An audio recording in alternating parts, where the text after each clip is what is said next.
Sad news, Cougar fans. The terrible news that we were all dreading sounds like it's coming true as Pope is finalizing a deal to become the head coach at Kentucky.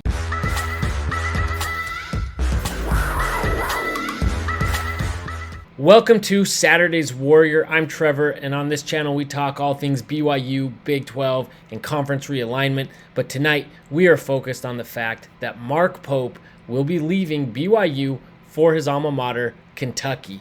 And I wasn't going to do anything tonight. I was reading things. I was getting ready for bed, and I just kept thinking about it. So I said, no, I got to go ahead and get an instant reaction video up. But before we jump into it, if you could please give this video a like and subscribe. If you're a BYU or Big 12 fan or just love college sports, please subscribe. And it really helps us a lot as we continue to grow the channel.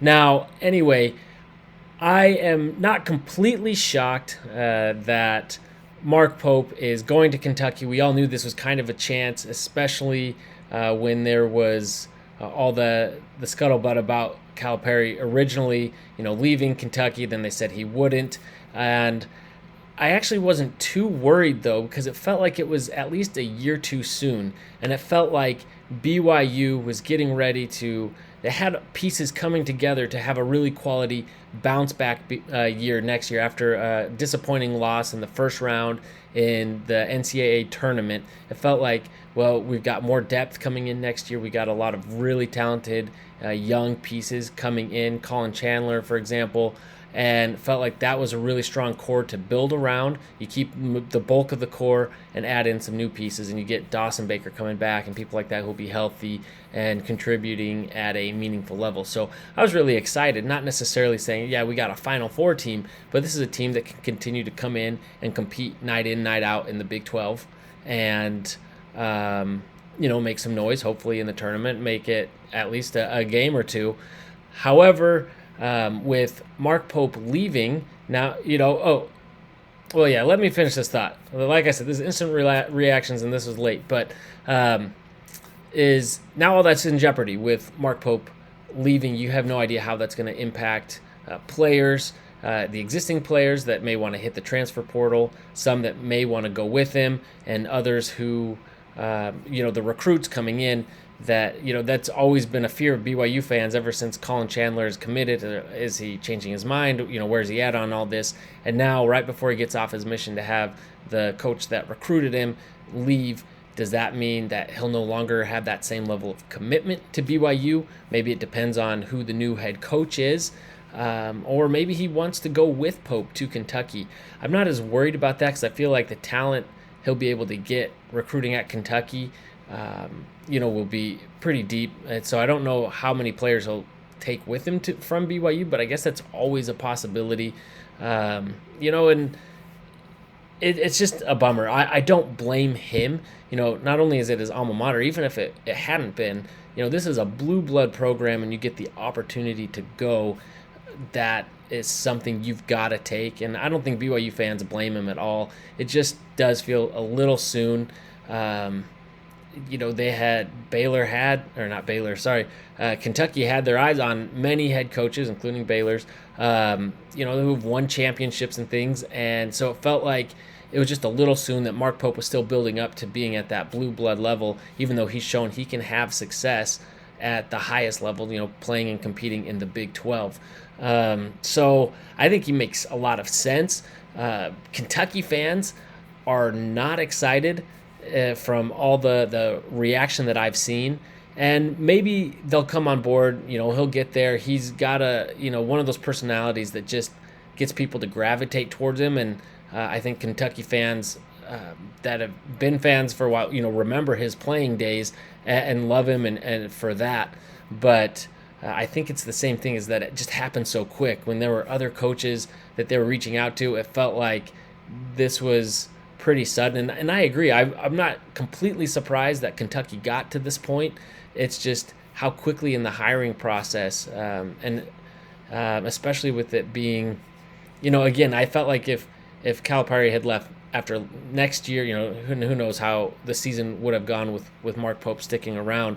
It would have felt like, okay, yeah, now now's time. Now is a better time. It just feels a little soon, and maybe that's a little bit of what Kentucky fans are feeling too. I just saw one post on social media saying that Kentucky fans are trying to block this hire. That'd be good news for BYU.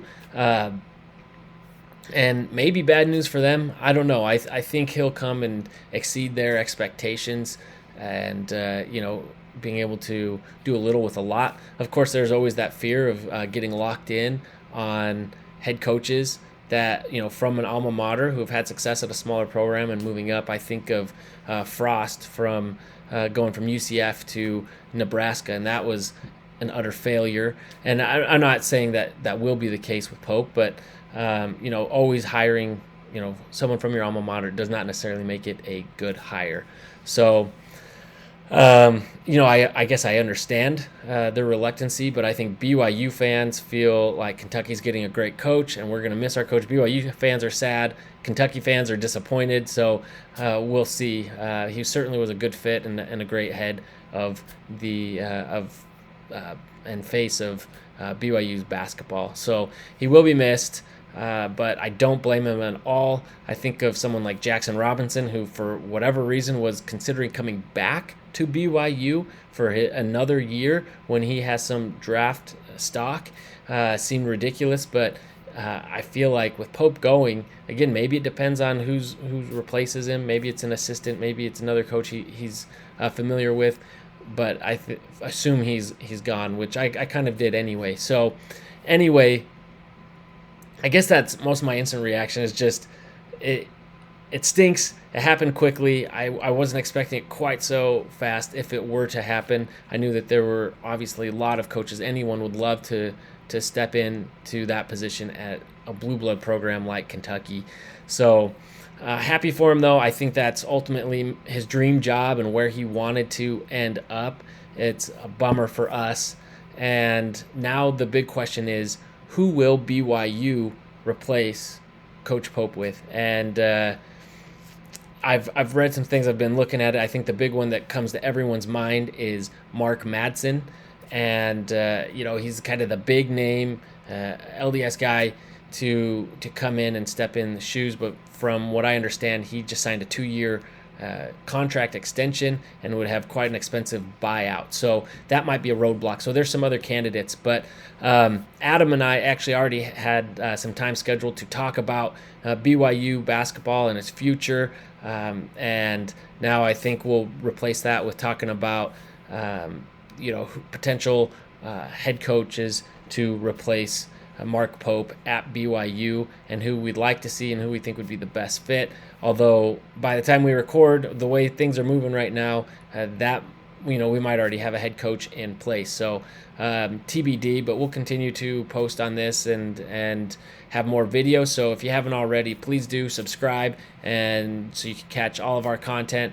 Lately, we've been doing a lot because it's the off season, a little bit more on conference realignment, but certainly always hit up all the major news on BYU. So please do subscribe, and appreciate you watching. And as always, go Cougs!